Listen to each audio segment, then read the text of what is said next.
Breaking news from Calabasas, California. NBA legend Kobe Bryant was killed in a helicopter crash just before 10 a.m. Pacific time. At least 4 other people were in the helicopter. None on board survived. It was believed Bryant was heading to Staples Center in his personal helicopter when it crashed. Kobe Bryant played his entire 20-year career with the Los Angeles Lakers, winning 5 NBA championships. As an all-time great, Bryant, an 18-time All-Star, a 15-time member of the All-NBA team, and he won the league's most valuable player in 2008.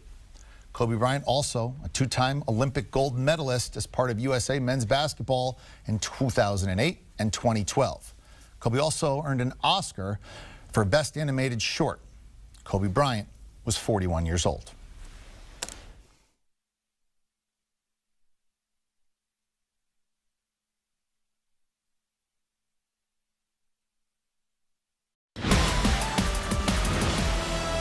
Breaking news from Calabasas, California. Kobe Bryant apparently has perished in a helicopter accident at 41 years old. He's Joe Musso. I'm Eric Casilius. Let's bring in CBS Sports NBA writer Bill Ryder. Bill, shocking and sad news today regarding Kobe Bryant and a helicopter crash. What are your thoughts and what have you heard about what's going on right now? Yeah, still, Eric, I think like everyone in Los Angeles and across the country trying to process the shock. The first thought is that Kobe Bryant, one of the great careers we've ever seen, one of the great dynamic personalities I've ever had the pleasure to cover, so much larger than life, hard to believe that we've lost him so young at the age of 41. And obviously over the last hour or so, in the course of trying to text NBA sources and folks that Lakers organization, it has gone from, in the terms of the folks getting back to me, uncertainty to absolute sadness. And again, shock that Kobe Bryant is no longer walking among us. And obviously, if it's an irony or if it's just the universe being extra cruel, the fact that LeBron James passed Kobe Bryant yesterday on that scoring list and the back and forth of respect between those two guys and just the remembrances of everything that Kobe Bryant did in his career, with LeBron James passing him on that mark, makes today particularly difficult and particularly bizarre as we come to grips with the news. Yeah, Kobe sending out that congratulatory tweet to LeBron no more than 16 hours ago. Really raw emotions right now, as you said. Putting this into a Los Angeles-centric perspective, has there ever been a more beloved athlete by the city of Los Angeles? And how will Los Angeles remember Kobe Bryant, the great Laker, the greatest Laker? Yeah, that's a great question. And there has never been a figure as beloved as Kobe Bryant in this city. It's not even close. And I'm not even going to make possible comparisons to other cities and other athletes throughout the years who had this kind of a connection. I can remember when I moved to LA 6-7 years ago, going into a DMV to get my California driver's license, and literally there were so many Kobe Bryant posters on the wall. It was so decked in purple and gold, and the purple and gold of Kobe Bryant, that I turned and walked out of the building. I thought I'd walked into some kind of Lakers office somewhere. This is a city where even long after his retirement, Kobe Bryant dominated the conversation and people's imaginations on my street, when I would pick up my kids, when you would grab a coffee, when you would be at a Dodgers game or certainly a Lakers game. He defined more than basketball in Los Angeles, and this is going to be, and I could show you 150 text messages from friends around Los Angeles, a traumatic experience for the city of Los Angeles, not just today, not just a week from now. It's going to define this city, I think, for the rest of our lives. Now let's expand it out to the NBA. What did Kobe Bryant mean to the league, coming in sort of as part of that post-Jordan group? Yeah, I mean, he was such an interesting figure on so many levels. He was the first guy, really, with respect to some other superstars, to attain a similar level of greatness post-Jordan. And one of the ironies was, it was as, in a lot of ways, a Michael Jordan imitator, or someone who played the way that Michael played the game. But Kobe was also somewhat of an anomaly. Did not come up in AAU basketball, did not come up in some of the high school scenes because he lived abroad for a good chunk of his life, like some other guys. And so in a lot of ways, early in his career, at times like later in his career, he was somewhat of a loner. And so the lone wolf idea of the NBA player, this notion of being the guy that you could place all the weight and burden of championship hopes and greatness on those shoulders, and he would carry you. This idea of a one superstar-led league and team, Kobe Bryant was that thing, maybe at that level of greatness for the very last time before the game changed and ball movement and ISO shooting.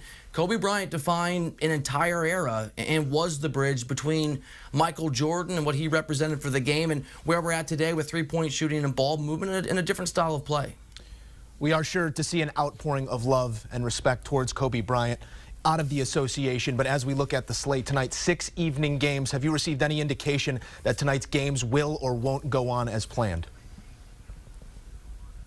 I have not. I have no idea where the NBA is at in that thinking. As you would imagine, both the Lakers and the NBA are radio silent right now, as I'm sure they process and they mourn, and unlike the rest of us, have to figure out what to do in real time as it relates to the league. Though certainly, as we can see on social media, there has been a huge outpouring of support for the idea of suspending tonight's games. And again, I have no notion of where the NBA is going, but it wouldn't surprise me if they strongly consider and even go that route, because as we all know, Kobe Bryant, one of the great and most important players in the history of the game, and his untimely death, the fact we've lost him so early, it's certainly going to call into question how long the NBA wants to create a period of mourning for fans.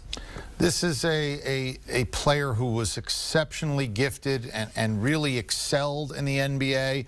Do you have a favorite Kobe moment or anecdote? I'll tell you what mine is the fact that when he got drafted, he was 17 and had to have a co-signer. His parents had to co-sign his rookie contract because he wasn't old enough to actually sign his own rookie contract. He was that gifted, that young. Do you have a memory of Kobe Bryant?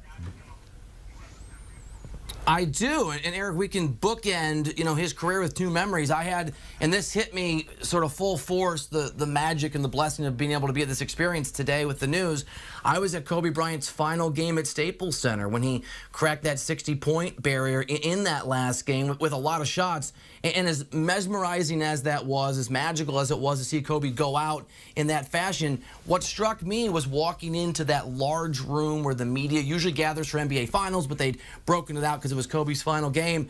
And Kobe Bryant, in my memory, it was 3 hours. It was probably 40 minutes or an hour, had all of us media, who can be a little, we can be a little difficult, eating out of the palm of his hands. We were laughing. He controlled the room, that charm, that hunger. It was vintage Kobe Bryant. It was like every moment covering him over the years at finals and various games condensed into this one evening. And when he walked off that podium, you felt lucky to be there. You felt lucky to have experienced a little bit of that greatness. And for me, it's one of the highlights of my career getting to cover that. And now, obviously, with the news, I'm struck by how fortunate I was to be there.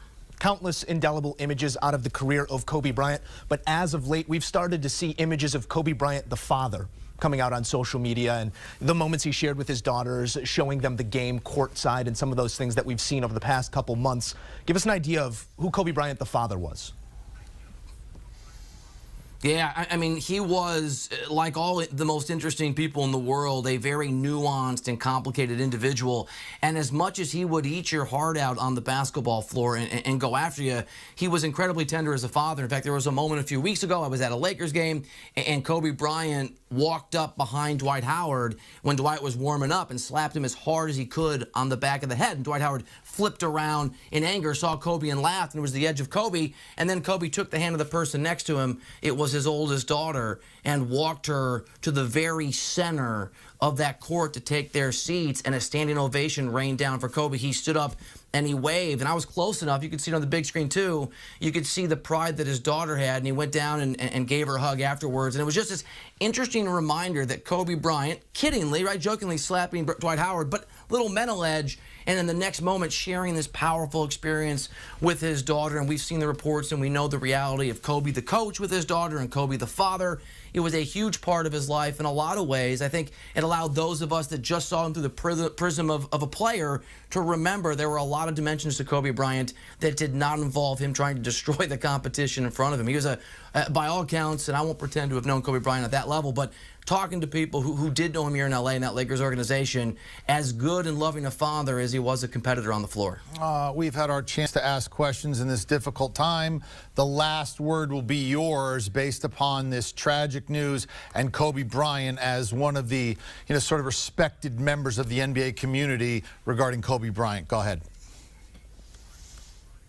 Yeah, I mean, for me, Kobe Bryant was a lesson in the ability of willpower, in hard work, in its ability to raise you up to your highest level. But the final memory for me, for Kobe Bryant in the final equation, unfortunately, the final lesson will be when I'm done working today, whenever I get home to my kids, I'm going to walk and give them a hug and tell them I love them and text the people that I love, because Kobe Bryant's greatness is forever. And now, unfortunately, so is the reminder that life can be fleeting, and we just don't know how long we have. And hold the people you love a little closer, tell them you love them, and enjoy those days while you have them. Hear, hear. Well said. Thank you so much for the time and the reflections, Bill.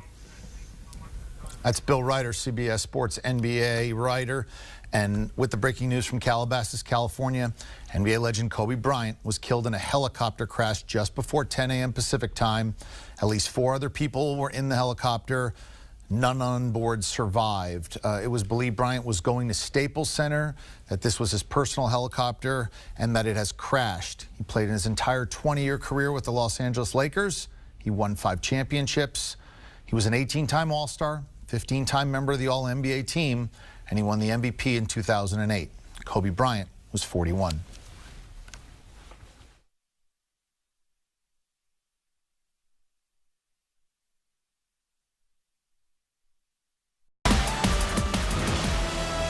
Back on HQ with some devastating news. Kobe Bryant, the legendary Laker, dead at the age of 41 in an apparent helicopter crash. An outpouring of love coming in from the sporting world. Wayne Gretzky tweeting, "Janet and I have no words to describe our shock and sadness on the tragic passing of Kobe Bryant today, praying for him and his family." Joel Embiid weighing in as well. "Man, I don't even know where to start. I started playing ball because of Kobe after watching the 2010 finals. I had never watched ball before, and that finals was the turning point of my life. I wanted to be like Kobe. I'm so freaking sad right now. R.I.P. legend." Tom Brady, a contemporary. "We miss you already, Kobe. Simply put, and on the nose." Usain Bolt weighing in as well, tweeting, "Still can't believe," at Kobe Bryant, with a picture of Kobe and Usain Bolt sharing a moment at what appears to be an Olympics. And John Morant as well. "You with me tonight, my guy. 24 times 12, Kobe Bryant." With that, we welcome in Tim Doyle to offer his thoughts. Tim, obviously devastating news coming down with the passing of Kobe Bryant. Hard to process, but as you do process this news, what are the first ideas that come to mind when you think of Kobe? I think you're going to remember where you were. And growing up in New York, I know where I was during 9/11. And from a sports standpoint, I know where I was when Magic announced that he was no longer going to be playing for the Lakers because of the HIV virus. I know exactly where I was. And, hearing this today at my daughter's 3rd birthday party, I'm just in total disbelief. And it being a Sunday and me being Catholic, I had gone to church today. And I took away from what the priest said that just don't know where your time is going to be up.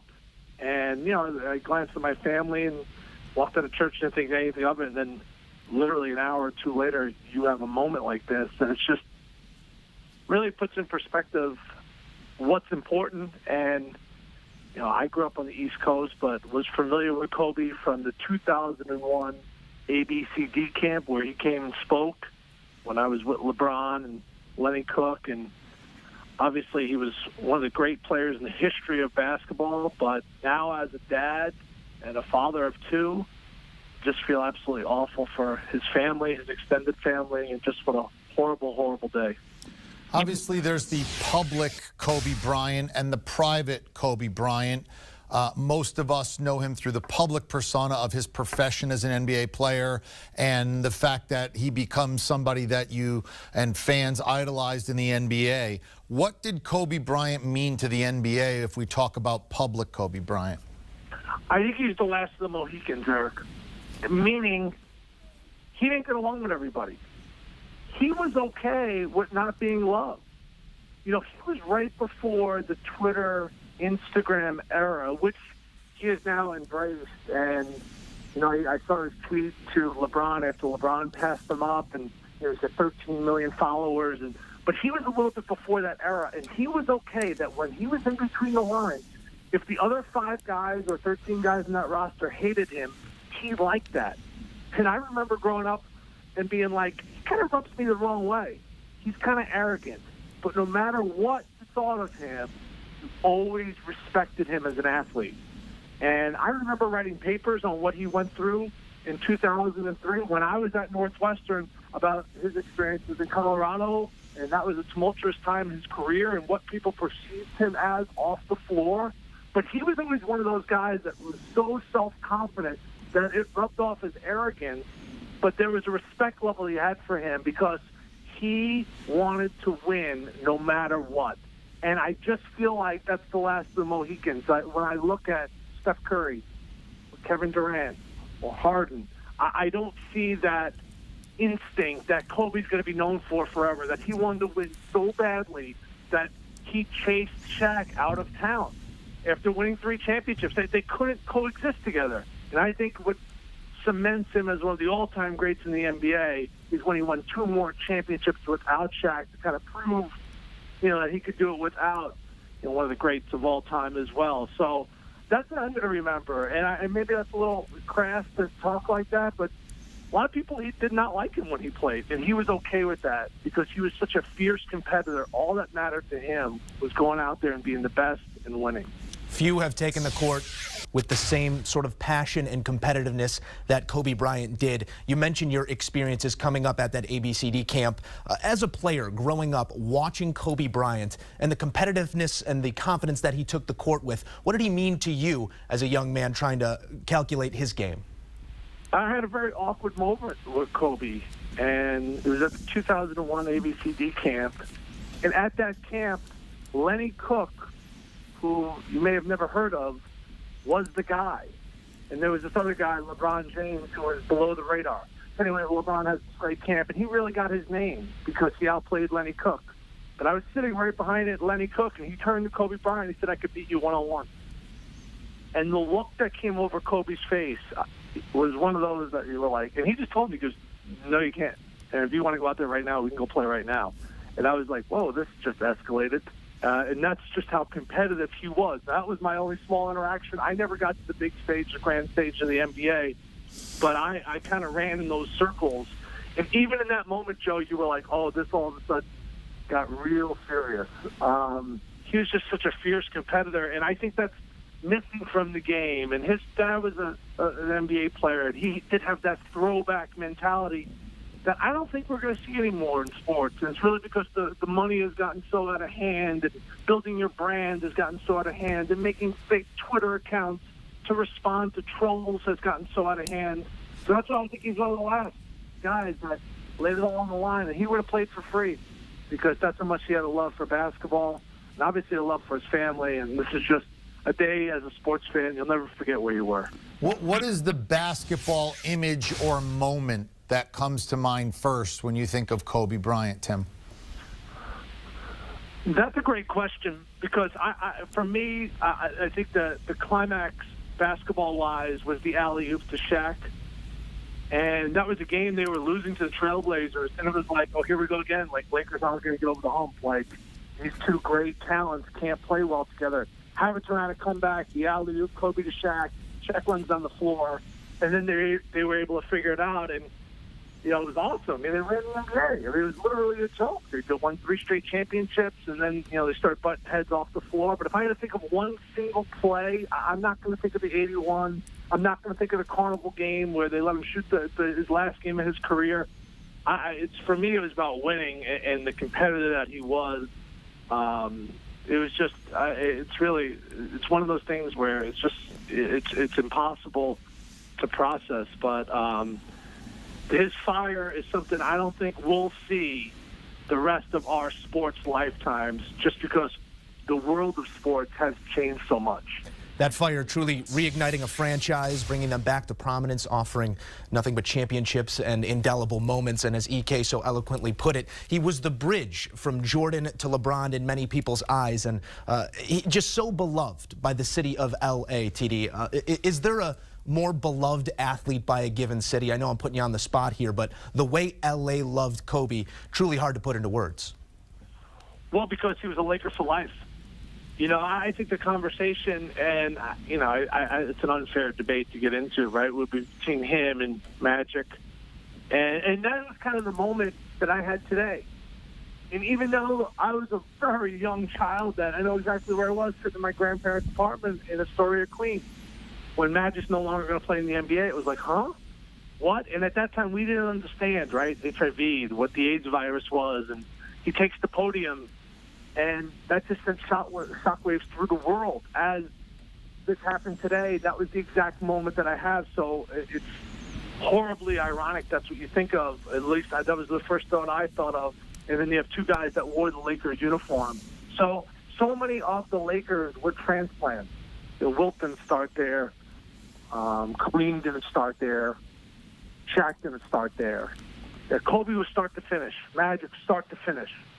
And you can't say that about a ton of other, even the Dodgers. They didn't start there. They started in Brooklyn. Like, Kobe started there, and he finished there, and that was important to him, even though there was some rough patches where he asked for a trade, you know, towards the struggles of winning 3 championships and then the Lakers franchise going into a downward spiral there. He did want out, but he stuck it out. It's just crazy to think those are the 2 moments, or at least that was the Magic moment I had today. Just utter disbelief and sadness for Kobe and his family. Tim, thank you very much. We appreciate your reflections. Thanks, guys. There's Tim Doyle, CBS Sports basketball analyst. He was a great high school player and one of those guys that got to go to those camps with other great players, and Kobe came in and spoke to them, and that was his personal connection when he had a chance to meet Kobe. As far as the NBA is concerned, and we keep passing along information as it's coming in, the Rockets and the Denver Nuggets in Denver decided to play the game. They took a moment of silence, but they are going to go forward and play the game, and they paid their respects to Kobe before tip-off. The 6 o'clock slate still up in the air. We will keep you up to date on that news. But now we welcome in CBS writer James Herbert. James, thank you for the time in the wake of just truly devastating news with the passing of Kobe Bryant at the age of 41 in a helicopter crash. When that news comes across your alerts, what comes to mind? Oh, I mean, it's just stunning. It was really a surreal moment, I think, for anybody, not just for people who cover the NBA and follow the NBA closely, because anyone who is even sort of like a casual basketball fan. I mean, look, I was born in 1986. I was 10 years old when Kobe Bryant was a rookie in the NBA, and for all of my sort of adult basketball life, he has been a part of it, whether he was on the court or whether even now in retirement, he's still a very visible presence. And for me personally, you hardly go a week covering the league, talking to players, talking to NBA personnel where his name doesn't come up in some variety. You never think of this. You never think that at 41 that you would be talking about something like this. It is obviously tragic. It is obviously devastating. It's obviously something that everybody around the basketball world, the sports world now, is kind of trying to reckon with and contextualize. And it's difficult for me to do that right now.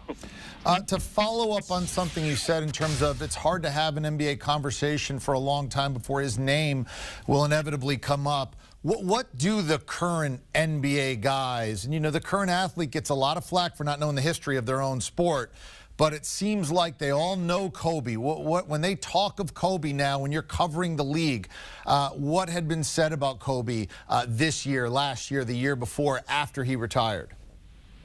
Yeah, I mean, even last week, I'm doing interviews for various stories, and I'm talking to Spencer Dinwiddie, a Los Angeles guy who is probably going to have a lot of trouble trying to play a game at 6 o'clock this evening, who grew up in Kobe Bryant was his favorite player, and he's somebody who over the years when talking about his approach to getting over a serious surgery, or his approach to just getting up at 5 a.m. and doing these difficult workouts in the summer, he would think about Kobe Bryant. He wanted to have that kind of mentality. I covered 2 Lakers games this week when they were in New York, and asking like Jared Dudley questions about Kyle Kuzma, and he brings up like Kuzma's scoring mentality and how confident he is, even when the shots aren't going down. The last few, he has that sort of Mamba mentality. He used those words, and it's become almost a cliche to talk about a Mamba mentality. But around the NBA, like, players revere obviously his moves, the way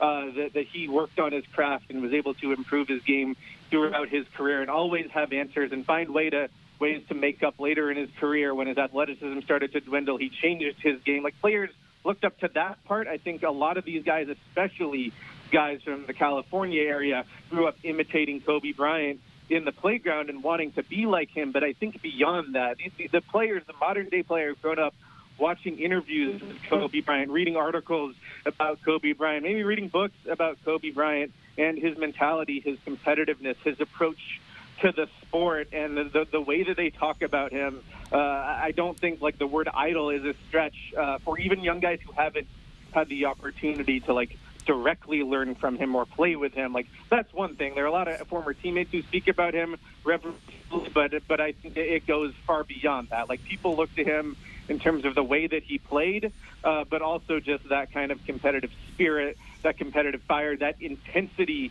that we saw manifest itself on the court in so many ways over the years.